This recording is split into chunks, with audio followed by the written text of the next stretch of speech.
Hey, thanks for coming in and watching another video of things that I do in the shop. This one has nothing to do with mechanical repair on a unit. This is a seat recovering on a customer's Can-Am 800 quad. Yeah. So this guy bought this quad at a fairly decent price, and it needed a bunch of, not heavy mechanical work, but just a lot of deferred maintenance. And the quad looked like crap because things like the seats were really bad. The plastics really faded, and that's the kind of stuff that that makes the value of them look really low and hard to sell. But these cosmetic things are fairly simple to remedy if you have the patience, know-how, and obviously the materials and skills. I used to do a ton of upholstery back in the day. I worked for Volkswagen during a recall in the early 2000s where the heated seats were catching on fire. So at any given day there was times in the shop where we do 5 or 6 different reupholstery jobs. So but that was almost 20 years ago. Been a while, and I had to buy some new tools. But what we didn't have back then is Amazon. And I'll buy a tool off Amazon that's pretty cheap, and if it works really well, great. If it works good enough and I know I'm going to use that tool, I'll buy a high quality one after I've kind of decided that's what I want. So anyway, carrying on with this, at the beginning of that video you could see how kind of moldy and cruddy looking the seat cushion was. The foam itself was still nice and firm, but it was soaked with years of water and swamp water or whatever, and it developed quite a bit of mold and growth on the foam itself.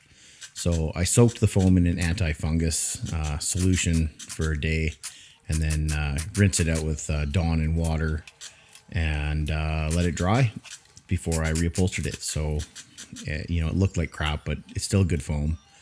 And then started stretching this seat cover that I got for the unit on it. I also ended up doing the 2-up seat on the back was really bad too, but I don't have a video of that. So I ended up going through I'd say 2 rails of staples on this thing, and I use a stainless steel staple because obviously this quad sits gets wet, so you can't have normal staples. You got to use stainless staples, and you try and use the biggest width gauge that you can so that it holds the fabric or the leather or whatever. In this case, just like a kind of a pleather, and it gives the seat the best chance of having a long life. But you start with reupholstering. You have to take all the old staples out, so I didn't show that. It's long and boring.